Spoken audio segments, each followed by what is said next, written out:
Guillaume Martin, bonjour. Bonjour. Bon, on est très heureux de vous recevoir à Radio Bidon. Alors, et puis bon, on vous reçoit parce qu'on parle, entre autres, on va parler évidemment là, de votre saison de course, de votre carrière, mais on parle de votre livre ici, Socrate à vélo. Donc c'est la deuxième édition. Il y en avait une première, vous l'avez retouchée en postface, vous expliquez un peu pourquoi. On va en discuter tantôt, mais je voulais revenir un peu avec vous sur votre carrière, donc pour peut-être certains adeptes de Radio Bidon qui vous connaissent moins. Donc, vous êtes né en 1993, vous avez donc 27 ans, faites partie de l'équipe Cofidis depuis l'an dernier. On ne peut pas faire autrement que de vous avoir remarqué dans les dernières années. Vous avez eu des très beaux résultats. Maillot du meilleur grimpeur sur la Vuelta, 12e place en 2019 et une 11e place en 2020 sur le Tour de France au classement général, une 3e place au général du Dauphiné l'an dernier et tout récemment une 6e place au classement général sur Paris-Nice. Donc, avant d'être chez Cofidis, vous avez passé les saisons 2016 à 2019 chez Wanty Group Gobert, où on vous avait déjà remarqué à ce moment-là. Et en parallèle, vous poursuiviez vos études universitaires. Vous détenez un master en philosophie. C'est ce dont on va reparler parce que quand vous arrivez dans le monde du vélo et vous en parlez dans votre livre, on vous voit un peu comme une sorte de curiosité. Donc, vous êtes le philosophe qui pédale et puis ça vous agace un peu, non? Ça, ce qui m'a agacé, c'était que effectivement, ce soit fait sous l'angle du cliché.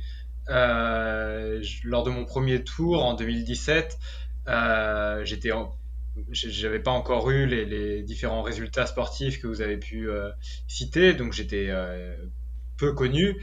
Et le tour est vraiment une grande foire et une grande euh, attraction médiatique où il y a plein de journalistes et qui sont à la recherche d'histoires. Et moi, voilà, ils ont trouvé un Mhm. filon évidemment avec mon profil un peu particulier et ils avaient tendance à présenter les choses de manière un peu caricaturale, l'intello du peloton, parce que peut-être j'ai des lunettes et puis voilà, j'ai ce parcours-là. Mais j'ai pas de honte à l'égard de mon parcours. Ce qui m'énervait, au contraire, ce qui m'énervait, c'était vraiment que ce soit réducteur de dire, bah voilà, pour un cycliste, il réfléchit bien, ou alors pour un philosophe, il pédale bien, mais on s'intéressait pas vraiment à mes résultats sportifs pour ce qu'ils étaient ou à ce que je voulais dire philosophiquement pour ce que ça pouvait valoir. Parlons sport d'abord. Le vélo, si on revient en arrière, là, bien avant les résultats que j'ai mentionnés tantôt, là, le vélo, il arrive comment dans votre vie? Alors déjà, moi, dans la famille, on a toujours eu la compétition, ça a toujours été un élément important, mais voilà, mes parents avaient cette culture-là, et donc mon père a fait du cyclisme étant plus jeune. Alors après, il a fait complètement autre chose. Il était professeur d'aïkido, donc c'est un art martial japonais où il n'y a pas de compétition, paradoxalement. Et moi, j'en ai fait un peu. Mais quand j'avais une dizaine d'années, il s'est repassionné pour le vélo et forcément à cet âge-là, moi j'ai suivi et donc je regardais les courses à la télé, je m'imaginais, je faisais des courses un peu, enfin j'imaginais chez moi avec mon petit VTT d'enfant que je participais à l'Enfer du Nord, à Paris-Roubaix.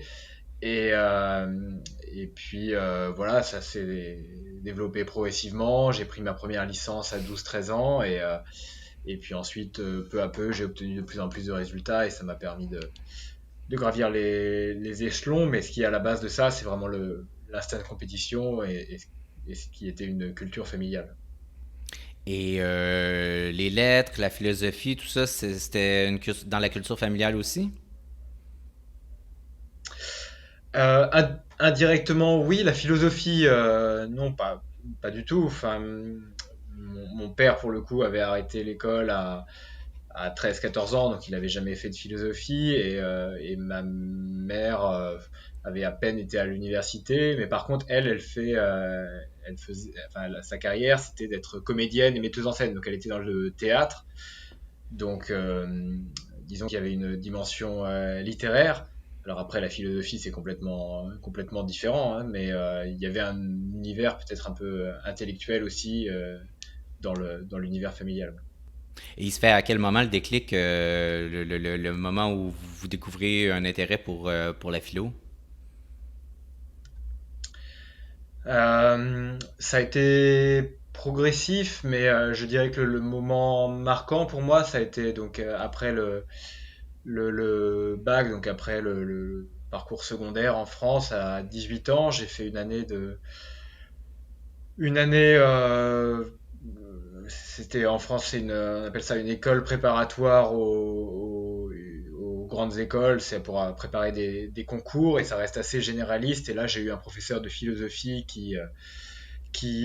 voilà, qui était excellent et qui m'a vraiment qui m'a ouvert les yeux sur la discipline et tout ce qu'elle pouvait contenir, notamment lui c'était très axé sur les philosophes antiques et tout ça, ça m'a passionné. L'accès à la philosophie, généralement, c'est très lié à un professeur. C'est souvent, voilà, souvent on déteste son professeur de philosophie ou bien on l'adore. Et celui-là, moi, il m'a clairement ouvert les yeux. Oui. Euh, Votre livre est vraiment là, intéressant d'un certain point de vue parce que j'ai comme le sentiment que vous avez voulu, et c'est ce que vous dites aussi, mais c'est à la fois un essai puis c'est un peu une fable philosophique. Ça me faisait penser un peu au monde de Sophie. Je ne sais pas si vous êtes familier avec le livre, probablement que oui. Euh, Votre objectif, c'était de faire des liens entre la pensée philosophique et la pensée sportive, tout simplement?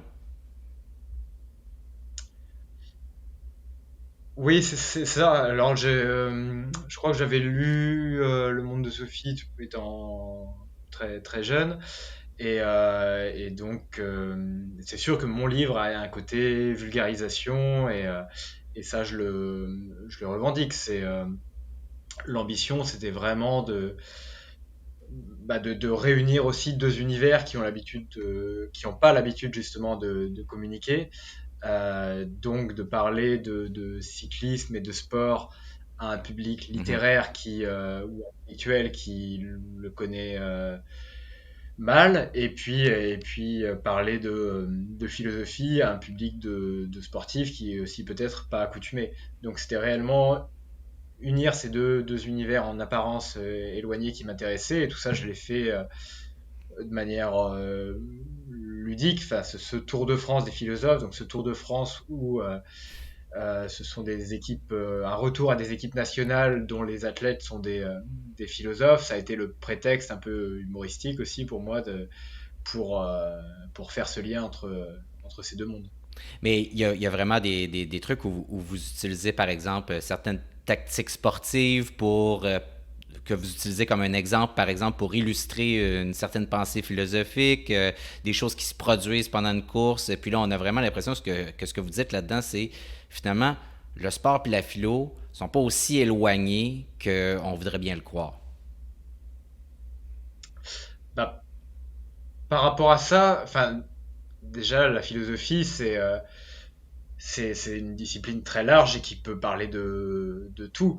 Après, je pense qu'il faut faire attention aussi et pas. On veut souvent aussi me faire dire que je trouve dans la philosophie des recettes entre guillemets ou des moyens pour être un meilleur cycliste. C'est pas du tout ce que je crois. Je pense que la philosophie vaut aussi pour elle-même. Et moi, voilà, mon livre, c'était un peu un éclairage, mais c'était sur ces deux univers et c'était un moyen pour que ces deux univers se répondent l'un l'autre. Mais c'était pas. J'ai certainement pas envie de dire que pour être un meilleur cycliste, il faut lire Descartes, Nietzsche ou Platon. Ça, je trouve que c'est un peu facile. Et là, on tombe plutôt sur des livres de je sais pas, de développement personnel enfin, des choses qui pour moi ne sont pas de la philosophie. Euh, il y a quand même énormément de références là, et à la philo et au vélo. Et par là, j'entends là, vos personnages qui empruntent à des cyclistes réels, des espèces de. Vous faites aussi des mélanges entre les philosophes et puis des espèces d'amalgames entre les philosophes puis certains cyclistes qui ont déjà existé. Vous recyclez des histoires de cyclistes qui ont existé en modifiant leur nom. Bon, je pense il y a des trucs, il y a des anecdotes aussi là, du cyclisme qui sont dans votre livre. Je pense au Pense à ta femme et tes gosses de Marc Madiot là, à Christophe Mangin, par exemple, que vous utilisez. Vous évoquez les J'ai vu prises la de poids hors référence. saison de Ulrich, le coup de pédale dans l'huile d'Anctil. Donc, tu sais, il y a beaucoup de références. J'ai l'impression que c'est comme une double déclaration d'amour là, au cyclisme et à la philosophie, votre livre aussi. Oui, ça c'est certain. Et ce que je voulais aussi, c'est qu'il y ait plusieurs niveaux de lecture sur mon livre selon son arrière-plan personnel et selon ses connaissances. C'est-à-dire que on n'a pas besoin de s'y connaître en vélo ou de s'y connaître en philosophie pour lire le livre, mais si on a des connaissances en cyclisme, on va découvrir certaines choses, on va lire le livre avec un œil particulier, découvrir des anecdotes où ça va résonner avec des choses qui vous parlent. Et de la même manière, si on a une culture philosophique, on va aussi découvrir de manière cachée parfois certaines références. Et réellement, c'était ça que je voulais faire, bah voilà, pour que ce soit accessible à tout le monde, mais qu'il y ait aussi de la matière, des choses à mâcher vraiment. Mhm. Et puis parce que moi, en tant que lecteur, c'est aussi le type d'ouvrage que j'aime bien. Enfin, j'adore, par exemple, les BD d'Astérix et Obélix. Et ça, c'était des BD que je lisais quand j'étais tout petit, avec beaucoup de plaisir, et que j'ai encore beaucoup de plaisir à lire aujourd'hui. Mais à chaque fois, dès que je relis un album d'Astérix, je découvre de nouvelles références et je découvre de nouvelles choses. Donc, pour moi, enfin, c'est ça qui souvent est intéressant dans des ouvrages. Ouais. Mais c'est comme si, puis là, peut-être que vous allez trouver que je vais un peu loin, là, mais vous utilisez la mythologie cycliste un peu dans cet ouvrage-là, comme les philosophes utilisent par exemple la mythologie grecque pour exposer des points de vue, des choses comme ça. Est-ce que vous aviez cette impression-là aussi dans votre travail? Ah, je sais pas, j'ai jamais vu les choses sous cet angle, mais maintenant que vous le dites, je vais y réfléchir. En tout cas, c'est sûr que le monde du vélo regorge d'histoires qui peuvent être édifiantes. Enfin, soit on les lit sous le simple prisme de l'anecdote, de l'histoire amusante, et c'est déjà très bien.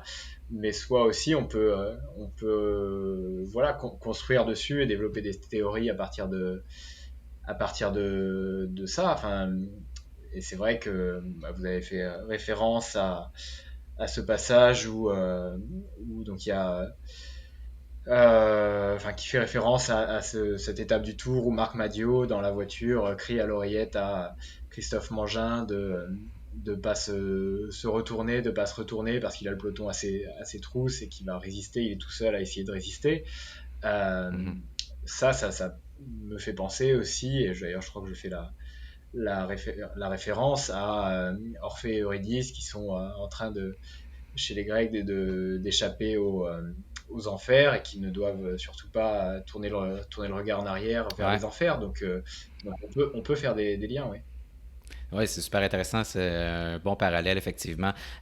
Parmi les personnages du livre, il y a Nietzsche, il était au cœur du sujet de votre thèse en philosophie. Donc, c'était la pensée sportive chez Nietzsche, ou c'était un truc de ce genre, là, c'est bien ça? Oui, alors déjà, c'était pas une thèse, c'était un mémoire. La thèse, c'est le niveau d'après. Moi, c'était le Ouais, niveau, ouais, disons, pour le master, ouais. 5 ans après 5 ans Mhm. à l'université. Et enfin, j'essayais de voir en Nietzsche un père possible du sport moderne. Alors Nietzsche c'était un peu provocateur et c'était clairement de l'interprétation que je faisais puisque Nietzsche n'a jamais directement écrit sur le sport, quoi qu'il était contemporain de la renaissance du sport au 19e siècle.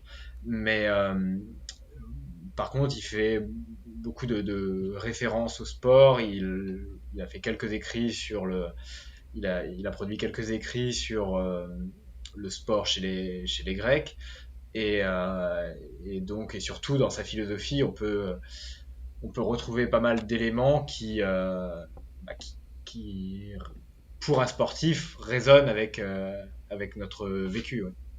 Ouais, puis je pense que vous vouliez aussi un peu réhabiliter certains concepts là, de la philosophie de Nietzsche qui avaient été dévoyés là, au fil du temps, le surhomme, ce genre de choses-là. Il y avait cette volonté-là aussi.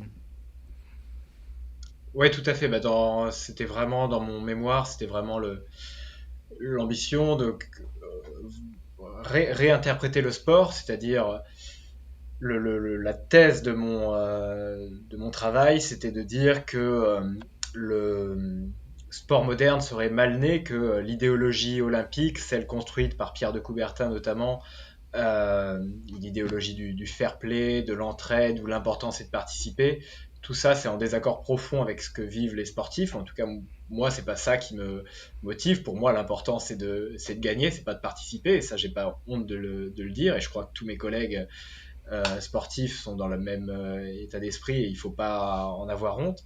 Et donc par rapport à ça, j'ai trouvé que Nietzsche et sa philosophie étaient plus en accord avec nos ressentis de sportifs.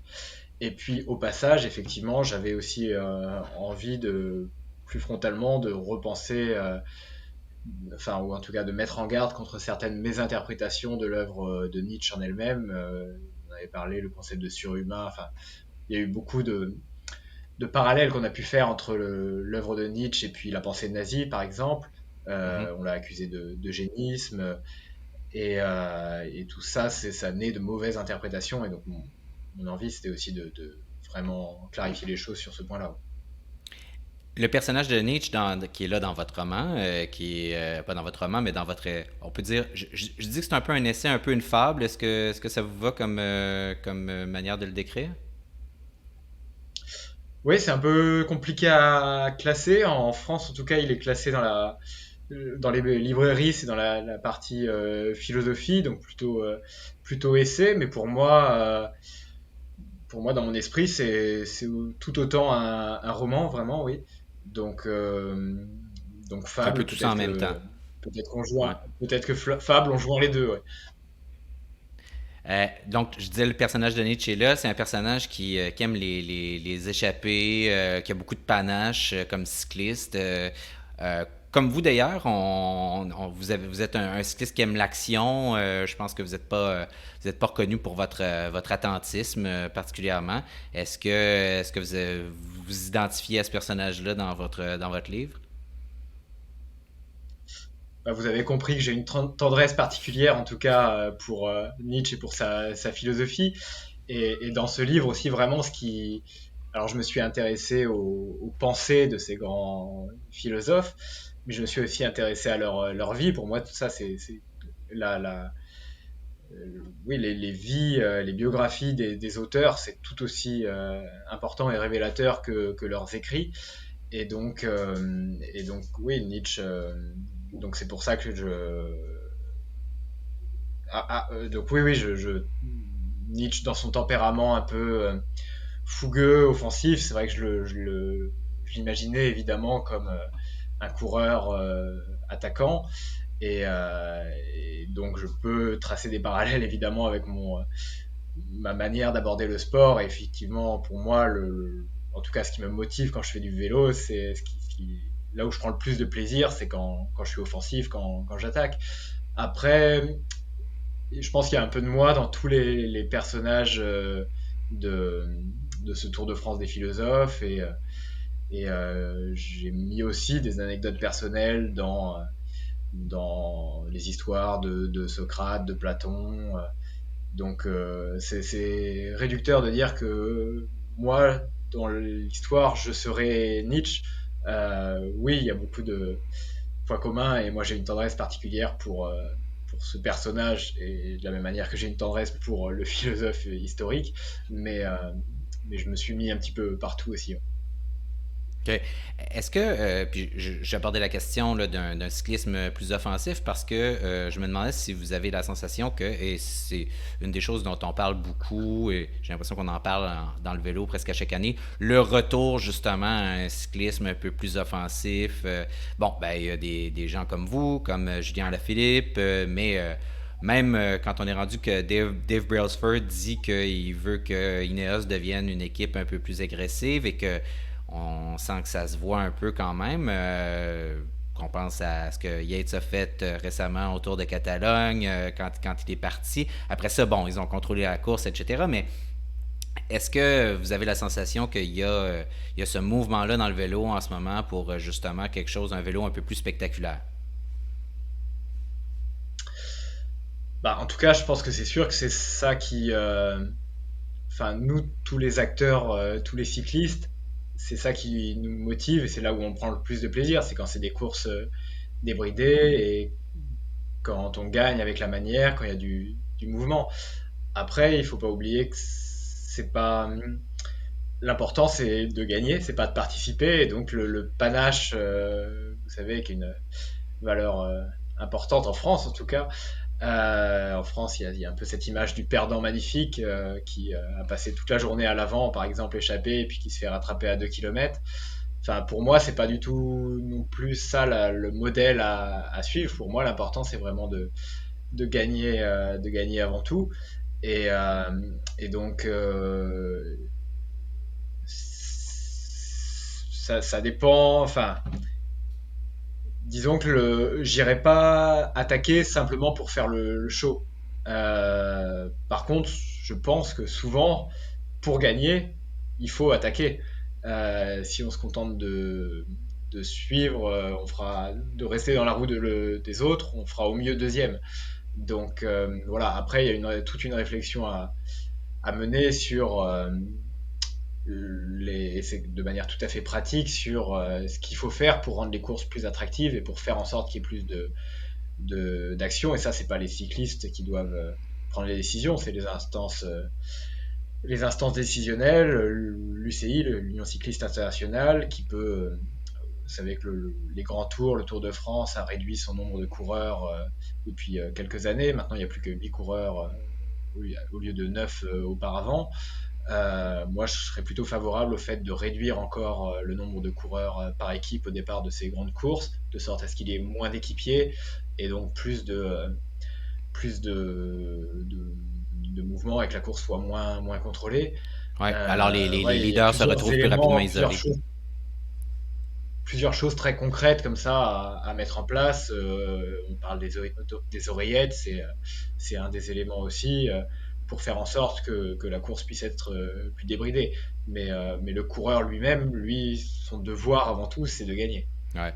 Et d'aller chercher du temps, il y a toujours ça amène surtout des controverses. Par exemple, sur Paris-Nice où vous étiez, quand Primoz Roglic est parti en avant et est allé saisir la victoire d'étape devant, j'oublie complètement son nom, le coureur suisse qui était Dino Madère. exact, qui était à l'avant. Ça a créé toute une controverse. Est-ce qu'il aurait dû lui laisser la victoire? Est-ce que chaque seconde compte?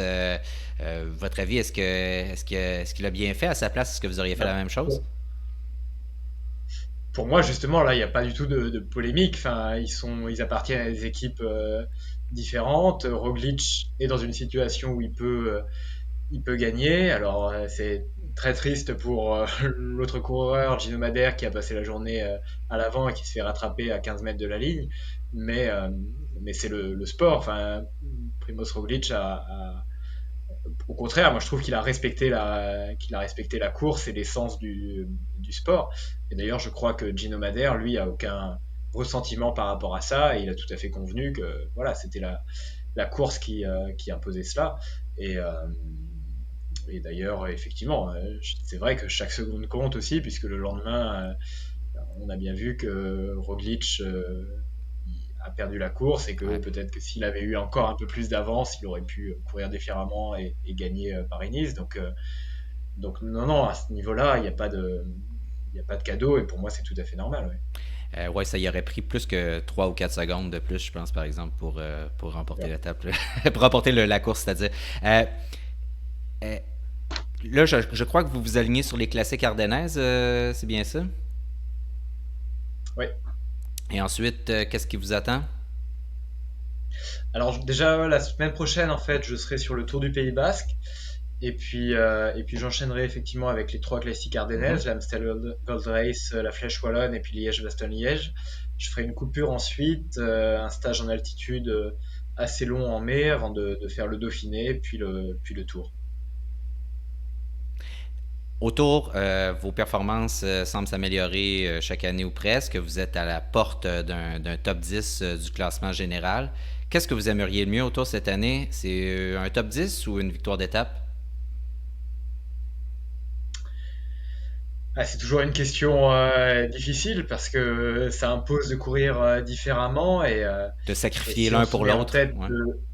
si on se met en tête de viser une victoire d'étape, euh, on n'est pas sûr de l'avoir. Évidemment, on peut pour plein de raisons, parce que surtout la concurrence est rude, bah, voilà, passer à travers et auquel cas on est quand même loin en général et donc on a tout perdu entre guillemets. Donc c'est sûr que viser un classement général c'est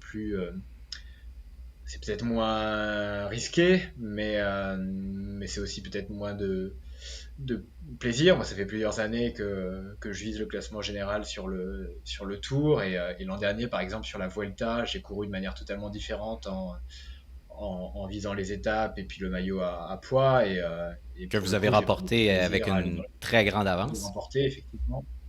Et j'ai pris beaucoup de plaisir à aller dans les échappées.